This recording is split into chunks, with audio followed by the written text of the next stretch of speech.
Okay, it's not break week, there is a new chapter, and this one speed blitzed me again. TCB really is out here putting out chapters on a Thursday during lunch hours. I was able to push my live reaction stream earlier and I had a lot of fun. Some highlights was that I broke a few monitors reading the panels with Orochi. You think I'm lying? Here, listen. And another highlight would be that I had an off-screen battle with a fly that I swear had observation hockey and future sight. But you know, the ParVision is 2020 with it. The fly did not stand a chance. And also, I really just liked this chapter in general. There was a lot to talk about. So anyways, we will be talking about chapter 1048 titled 20 Years. So if you're not caught up, get caught up for me. And if you're new to my channel, the way I view the world is by making connections. So let me connect you to my vision, the ParVision. Alright, so here we go. Honestly, I really like this chapter even though Orochi made me angry. The title gave a sense of what we were getting into and I didn't think it'd feel that brutal. But before we get there, let's talk about the chapter cover. It really feels like Oda is messing with us right now. It's written as a question, is Germa trying to infiltrate Chocolate Town again? And then accompanied with Brule saying it's Ichiji and Reiju, but that almost feels like Oda is expecting the community to expect it to be those two, but it's probably someone else. It's hard to tell. Some people think it's Crocodile and Mr. One, which would be interesting, and it could be the Blackbeard Pirates. I think one of the stronger clues is that in the previous showing, the spectators of the mysterious pair were immediately terrified, so that's just interesting. That being said, one other detail is, bro, Luffy did a number to Cracker. Mans is still wrapped up in bandages. I mean, I'm not expecting Luffy level recovery, but hasn't it been a few weeks, if not like a month or two since Luffy bopped him? Or does this mean Cracker got into more fights after? Also, considering I'm relatively new to the community chapter reviews, is this the most engagement that a chapter cover story series has gotten? Let me know what chapter cover stories you guys paid attention to or really liked. And so with that, we jump right into the chapter. The first page had me analyzing a few things. So first, Kaido looks like he is 2 momos long. Second, sizing isn't Oda's strong suit, I don't think, and Luffy's hand definitely is big enough to grab that sword now. And also another thing is that Luffy's fist is coiled like King Kong gun. So this is a Gear 4th technique and the Gear 3 size to the max being incorporated in Gear 5. So we get all the gears. But all that aside, the first page made me laugh because Momo was like, move Onigashima? Bro, what? And then he had a mini repeat flashback of what his mom said. I know you'll find a way to revive the clan. And then Momo was like, all right, mom, watch me do it. And then he headbutts Onigashima. I don't know why, but that was pretty goofy. I wonder if there's anyone that could help Momo, to be honest, because it feels hopeless, but none of that really matters because of what Kaido says on the next page. Kaido saw Luffy's fist and was like, so what? I'll take this head on. No biggie. And then he referenced Odin's death and starts spewing an interesting flame from his mouth. So what we see here is kind of like a full body coating of what seems to be a magma fire dragon that encompasses all of Kaido's body. And honestly, based off this panel, it makes it look like he is 3 to 4 times bigger than he normally is. I'm not a pixel scaler, but now that I said 3 to 4 times, it's feeling like it's 5 times bigger. But besides that, there is a lot to unpack with this page. First, this is Flaming Drum Dragon, so that definitely is a crazy thing considering Drums of Liberation. It almost makes it feel like Kaido's dragon and Sun God Nika are supposed to be like on the same team or something, which is a sentiment that I'd have to expand on later, but it's just interesting that this attack would be named this.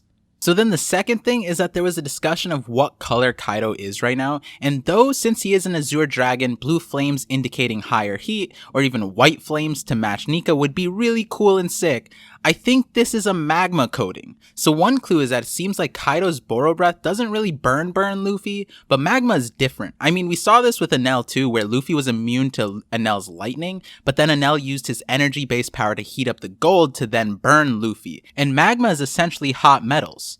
But so the other reason I think it's magma is because it looks like a stronger version of King's Imperial Flaming Wings. The coloration is very similar, and Zoro noted the difference when he at first thought it was flames, but then he was like, nah, this is magma.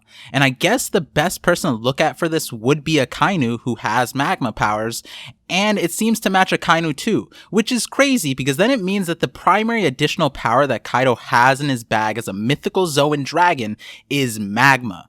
Making this even more absurd because Oda flat out said that Akainu's Magma Devil Fruit power is the most powerful ability. So to now give Kaido magma powers on top of everything else we've seen is kind of absurd. Now it makes sense why none of the original Admiral's devil fruits probably did anything really to Kaido. Kizaru maybe, but if Kaido can coat himself in magma, it kind of seems like a Kainu and Aokiji would have a tougher time fighting him. Also, on another side note, I remember when Oden was being boiled in oil, I was like, damn, Kaido is brutal. He probably couldn't even survive that. But nah, I was wrong. He would definitely survive that now. But anyways, back to the chapter. Kaido also unintentionally, it looks like, proves that he is going to vaporize Luffy by literally vaporizing the last horn on his precious castle. If it was intentional and Kaido wanted to prove something, you know what that low-key felt like? It felt like it had the energy of like getting into a street fight and to prove to the other person that you're crazy and they don't want the smoke, you punch and break the side mirror of your own car. Too bad Luffy is crazier than that. So then we get some more progression in the fight, and Luffy says he plans on using the Ryo that he learned to beat Kaido without touching him. And I just want to put a marker there. Luffy says he's gonna send Kaido to the bottom of hell. So hell was mentioned one time so far. And then going to the attack itself. This is pretty wild because Luffy uses Bajrang Gun, which seems like an elevation of King Kong Gun. And so if you're going to one-up the King Kong, then you gotta go to a monkey god. And lo and behold, we get this name that references Hanuman and Sun Wukong, which again just feels like the community knows Oda or Oda knows the community. It's awesome to hear that this theory about Hanuman being relevant to Luffy in some way came to fruition through this named move. And seems fitting too, since the actual mythical Zoan is Nika, but Oda still got Sun Wukong and Hanuman to be relevant. I think the bigger question though is, where does Luffy get this deep knowledge to reference these things? Is my man reading Robin's books or something? Maybe it's Nika's knowledge. Maybe Hanuman was a friend of Nika. Probably not, but it's just funny to think about how scholarly Luffy is.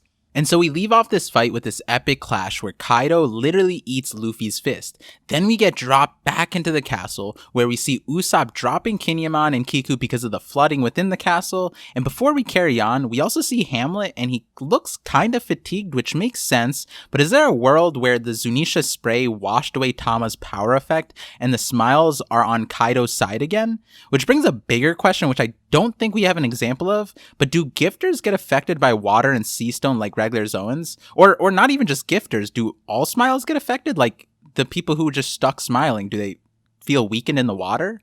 Do we have an example of this anywhere? I would love to know if someone has an example. Please share it in the comments or in the Discord.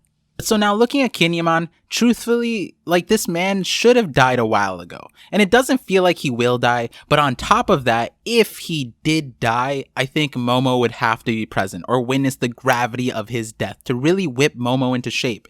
In any case, we get this dope scene where the samurai are cheering for Luffy's victory while the world looked like it's ending, and Kawamatsu acknowledges the nightmarish vibes of their reality. And then we get into a flashback from when the scabbards were thrown by Oden to run to safety. As we know, Oden gets shot and the retainers don't look back. Orochi predicts their destination and Kaido finds out Oden has a son. And I feel like Kaido had such high expectations. Like he thought Oden's son was going to be like a 20-year-old monster clone of Oden, but then was so disappointed to find out like an 8-year-old kid was just Oden's son. And then we get an interesting situation where all the onlookers who are kind of not in support of Oden, but learn the reality of the situation through Shinobu, tries to protect the scabbard's escape. So I'm gonna skip the Orochi part for a second just because this panel is gold. This entire panel is a lie. Not a single proclamation is true. So let's read this together. What of Oden's wife? She was confirmed dead in Bakura town. No one else was seen fleeing the ruins of the Oden castle. The Kozuki line is officially dead. All of these are just assumptions based on what they think. They are all probably wrong though, which is crazy. So let's take it backwards. The Kozuki line is officially dead. No, it's not. We know it's not. Hiyori and Momo survived. They don't know that, but this proclamation is false because we know that. So then no one else was seen fleeing the ruins of the Oden castle. Okay, so you didn't see anyone, and Toki's power and Momo and the other retainers situation aside, we know Hiyori and Kawamatsu escaped the castle during that timeline. So this proclamation is also false. And now we get to the third one, which is the most absurd one. She, referring to Toki, unless Odin had another wife, that sly guy, but yeah, Toki, she was confirmed dead in Bakura Town. If the other two proclamations are false assumptions, then doesn't that give us the feeling that this third proclamation is also a false assumption? I wasn't really on board with Toki being alive still because I don't know how or what that would do for the story or where she would show up, but I'm just saying, this panel was kind of crazy to think about. Let me know what you guys think about this. And so going back to Orochi, by the way, I'm going to be shouting his name every time. But Orochi says to shoot any vermin. He is the vermin. He's the vermin. Then he asks the remaining daimyo to choose to support him and Kaido or to start a war against them. And we see the daimyo of Udon Ringo, which is Shimotsuki Ushimaru, then Hakumai, which is Shimotsuki Yasue, and then daimyo of Kibi. And I was just thinking, given the name Kibi and then Tama's Kibi fruit, what if she was related to him somehow? And so outside of that, I had a wild thought, and it was in line with Toki being alive still.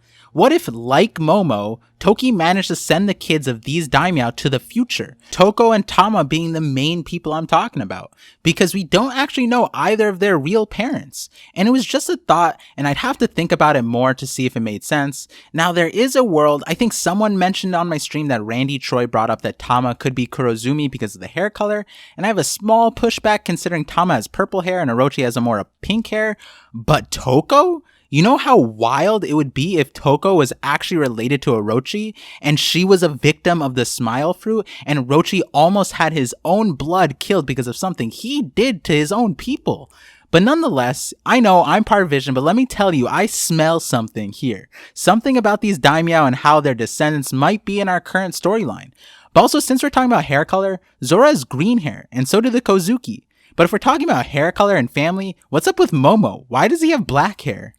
But back to the story. So here we get this ironic scene where the remaining samurai finally take a stand against Kaido and Orochi despite losing Odin already, and then saying they only support Kozuki's supremacy. And I'm like, damn bro, it's a little late there.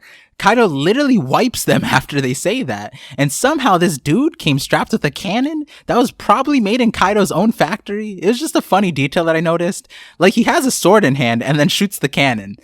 And then we get to Orochi. Bro says weaklings. It would be an insult to call any of you samurai, while he fans himself. I think this is where I started to get heated about Orochi. And quick side note, is that Yosaku's dad? Like, is Yosaku from Wano too?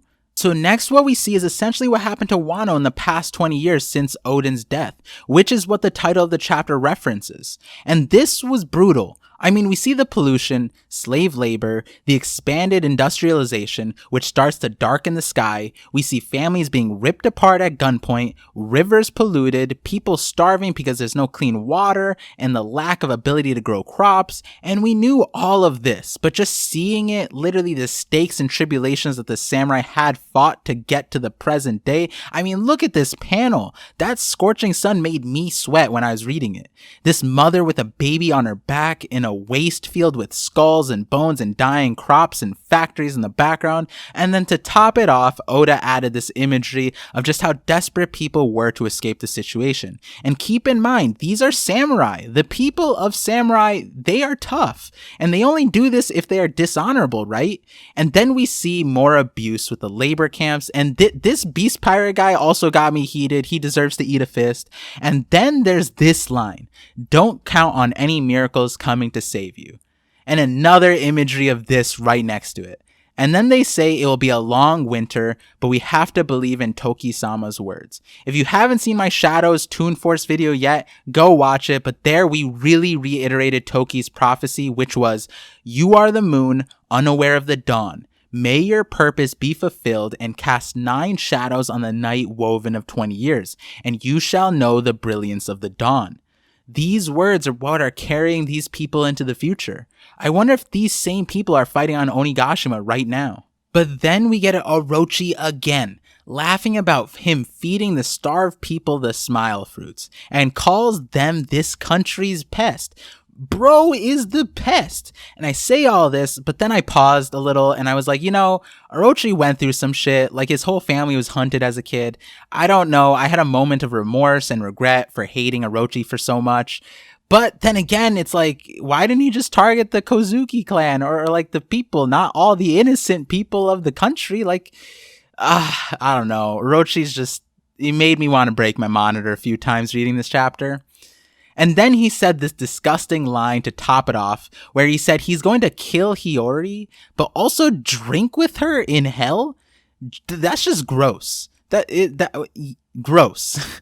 But besides that, he said, I'll be seeing you in hell. So we're at 2 count for that word. But then we got here to this panel, and on stream, when I hit this panel, I knew the thing that I said last chapter was gonna come true. Our boy Denjiro completed the parallel. His pose mirrors that of when he was in the Flower Capital. When Orochi was about to kill Hiyori then, Denjiro stepped in and did this attack and faked Hiyori's death, and had his back towards her.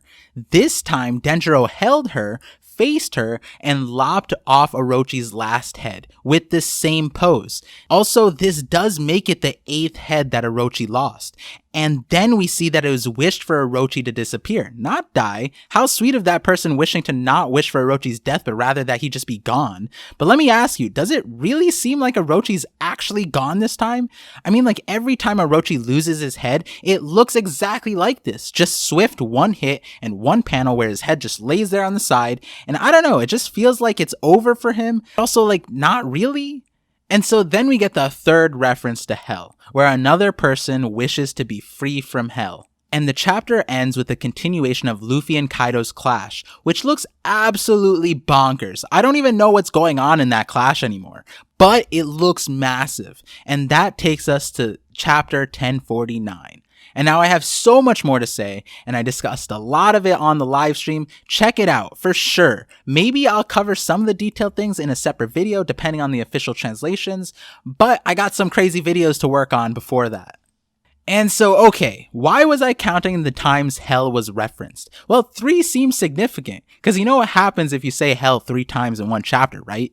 The king of hell has to respond. He has to show up and brings you real hell. So maybe this is a subtle hint that we do get a Zoro return in Wano. I'm not really sure why, because who would he fight? And that's where Orochi comes in.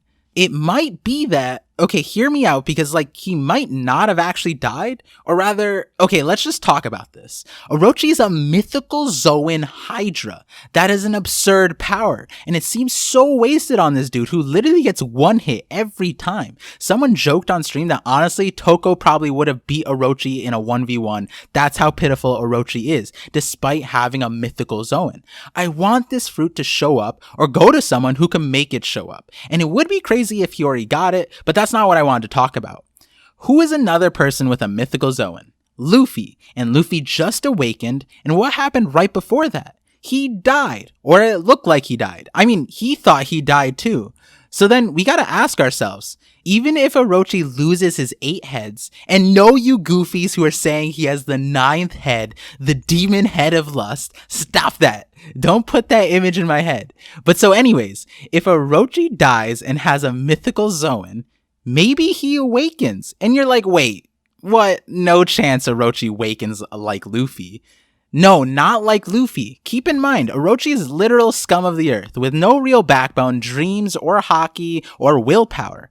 It might be that if Orochi awakens, he might end up like the impaled down beast jailers, which is wild to think about, because it might be really powerful considering it'd be a mindless mythical Zoan awakening, and that might be where Zoro and Sanji come in.